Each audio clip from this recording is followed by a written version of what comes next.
All right, so B2B market sizing and selection. Today we're going to be answering that question of is my market big enough to run ads and to scale, right? So if you don't know me, my name's Jordan Mithasamy. Over the past 10 years, I've created over 300 funnels and paid ad campaigns in 60 plus industries and niches. My links are in the description. And to quickly cover off on what we're going to be going over today. So we're going to look through all the factors and things that I'm thinking about when selecting a primary B2B target market for any given paid advertising campaign. And so we're looking at whether that market's going to be big enough, given the goals of the campaign, the constraints that we have to work with, and the resources we have available as well. I'm also going to be showing you the 2-minute market sizing test you can use right after this video to check any market that you might be advertising to at the moment or that you're thinking about marketing and advertising to. So a few notes before we get into the content. Most of this that we're going to cover in today's video applies to meta ads specifically. Typically, there's a higher reward when comparing scalable acquisition channels to LinkedIn.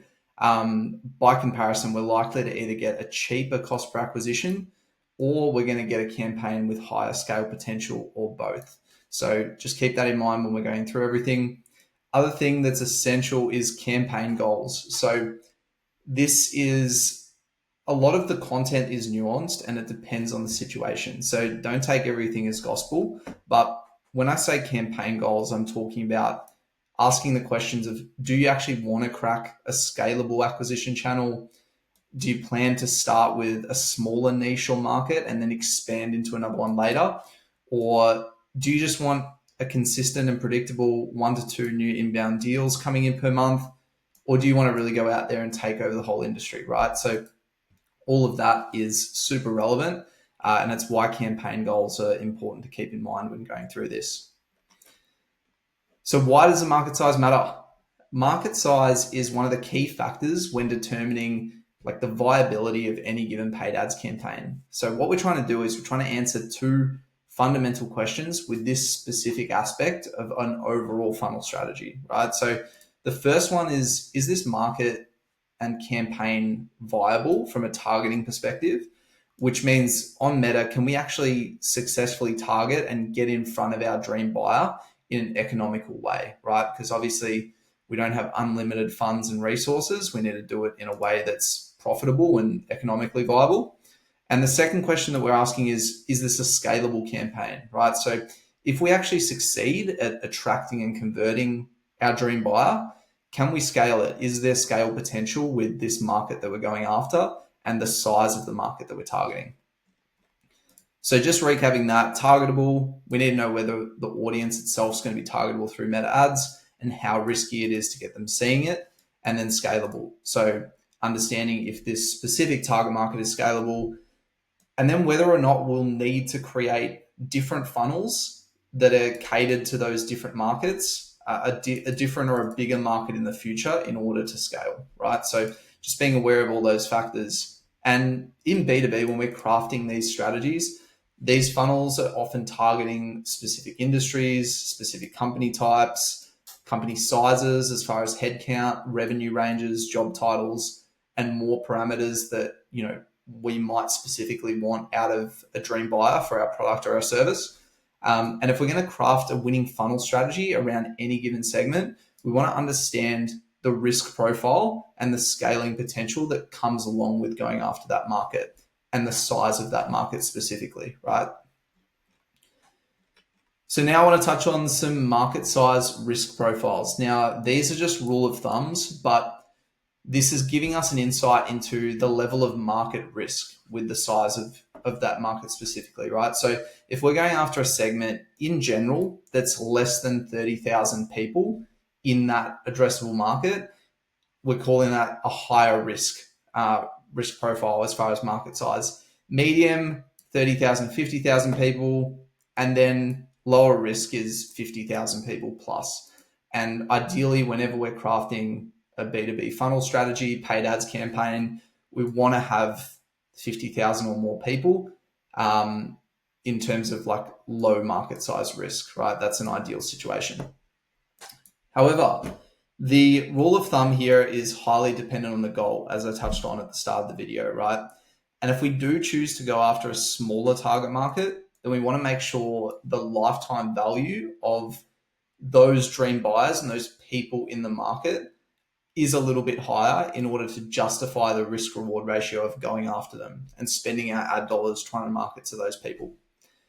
So again, in general, we've either got mass markets with high scale potential, or we're looking at smaller markets with high customer or client lifetime value, right? So high value or high scale.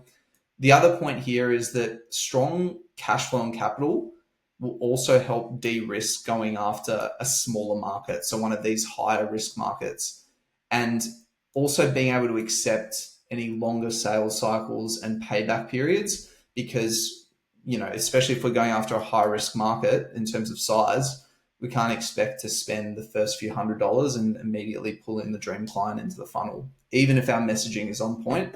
And being able to have those resources and accept those longer sales cycles and payback periods is going to help pull off a higher risk strategy in terms of market size.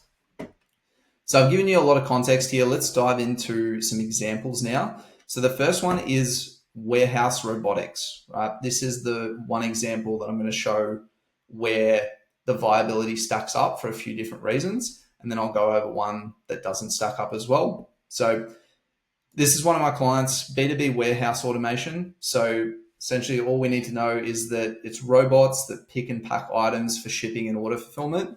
This is the marketing angle here for context. We've got eyebrow coffee of new hands-off way to run your warehouse on autopilot. These robots cut labor costs by 71%, 2.3x profit margins, and eliminate 99.99% of picking errors in just 3 weeks. So it's this angle around getting enterprise grade automation at 1/10 of the cost. So selling something new to this market. Anyway, aside from the context, this client had the goal of just getting a handful of big deals per month. Their clients are worth $150,000 in their average lifetime value to this business. And also the sales cycle is roughly 3 to 6 months with these kinds of deals. Now, their target market, so the target market that this business was going after, is companies doing 8 mil plus in annual revenue in Australia. The 8 mil comes from the minimum sort of ROI that this solution will be able to provide. If they're not doing this level of revenue, then it doesn't really make financial sense for the businesses to work with them. And the key component there is they have a warehouse as a central part of their operations, right? So this is the market. And when I see constraints like these, you definitely want to be cautious of the market size. These are the types of constraints where you really want to check who you're going after and how many people are in that market every time, right? So the target market essentially falls into these sectors. So it's part of warehouse being central to the operations. We're looking at 3PLs, e-com, distribution, retail, and wholesalers, right? So as I mentioned there, and as I touched on at the start of the video, this is the 2-minute market sizing test and an AI prompt that you can dump into ChatGPT, Claude, any of the LLMs. And essentially it's just 3 steps in this case, right? So the first one is we're asking for an estimate on just the 3PL sector.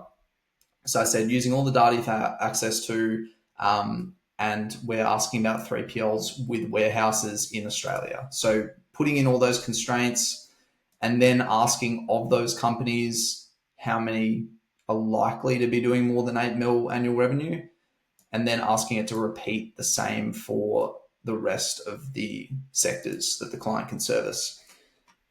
When we've put in these prompts and these steps here, it spits out a summary table. You can do this for any industry, and really giving a summary of how many businesses are eligible within each sector in that target market. So I saw here with this one, an estimate of 26.5K to 39K businesses across all those sectors, right? So if we remember from up here, that is a bit of a riskier campaign as far as market size. So coming back here and really looking at some of these other factors beyond those numbers, right? Because at first glance, that triggers some red flags as far as being able to target this market through Meta successfully. The other thing here, it's a key note, is just ask AI for sources where possible, right? We want to try validate with Google searches as well. And in this case, you got to keep in mind that they're still only estimates, right? They're not hard facts unless you've got a specific industry report. You just want to take these as, with a grain of salt. So was this campaign viable? Right, so even though the market size is likely to be less than that 39K, a medium to high market size risk, as I went through on the table, this campaign was still viable by targeting all of those 5 sectors in the table above. Going after just e-commerce or just retail would have been too risky of a funnel strategy for this client. As we can see, like just e-com, 27 to 4.5K. And then where are we? Retail, 4K to 7.8K. So they're obviously much smaller than that 30K high risk rule of thumb that I mentioned. But I want to touch on the reasons it was viable for this client, right? So first of all, we consider the fact that the business had a very unique solution.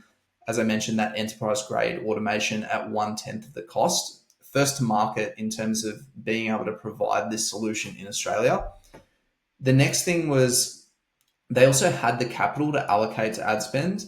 They were willing to withstand and weather that sort of 3 to 6 month sales cycle. So being comfortable spending that ad spend month over month for the first 3 to 6 months before actually having that payback period kick in. So they had the capital there. And then lastly, the key one really is the 150K LTV, right? So 150K LTV, given that they're only looking for 1 to 2 sales per month, this was a viable campaign to run and to run through Meta ads. So I'll give you a bad example now. So this is just a general example of an enterprise software and an enterprise software where there's only 100 eligible accounts and companies within a specific state or region. So when we see constraints like this, if these are the only people and companies that we can go after with the strategy, it's probably better to explore other marketing channels for this audience, right? So the ROI might make sense from just landing 1 out of these 100 accounts. Even if you have to spend 10K, 20K, 50K to acquire them, these deals can be worth multiple 7 and 8 figures, depending on the size of these massive accounts that you're going after, right? However, the risk reward of going after this market directly through Meta ads and using them as the primary target market in a strategy isn't really the best approach, because you're essentially, to throw out some sort of sayings here, right? You're essentially trying to boil the ocean in order to find the needle in the haystack, right? You can kind of reach out to these accounts directly and use other means of acquiring them. However, there's also a caveat here, and I won't go into this full concept in this video right here, but if you are speaking to a bigger primary target market, right? So not the 100 eligible accounts, but if you're doing it in a way that does not exclude those bigger enterprises through the funnel messaging, then you can still capture some of these whale clients and get them coming through the funnel. The point here, though, is that it doesn't make sense to target them as the sole primary target market directly through Meta ads based on the above, because we're going to run into those challenges of the targeting risks that I outlined earlier. So to recap, real quick summary, before running any B2B campaign and funnel, I'm always looking at the market size. I'm definitely looking at the market size if there's some risky constraints or parameters that we have to work with, and looking at that for the primary target market that we're going to gear the funnel messaging and the ad messaging around. I'm also consciously aware of the risk level and the goals with the campaign, because this is where nuance comes in, right? It's not a one size fits all for every business. We're considering all those unique constraints and requirements that we have to work with. So in summary, looking at the market you want to target. So check sizing with AI, check third-party sources as well. Next, understand that risk profile. So, and what is the risk of going after that market given how big it is? Looking at, is there a market size risk? Does going after this target market line up with the business strategy? And then considering, is this just a shorter term funnel strategy that we're not actually trying to scale? We might be creating new funnels to expand and scale into those bigger markets later on, but we might be starting with a smaller niche when we first launch. And then the third part is just making a decision, right? So deciding for this specific funnel and campaign, who are we crafting the ads and the funnel messaging around? Obviously, we need to speak to that one dream buyer avatar to get cut through on these ad platforms and make sure the costs line up and that the unit economics stack up. So just make a decision on who we're speaking to. And as we mentioned above, this is based on resources, lifetime value of who you're going after, and then the campaign goals as a whole. So hopefully that all makes sense, and I'll see you in the next one.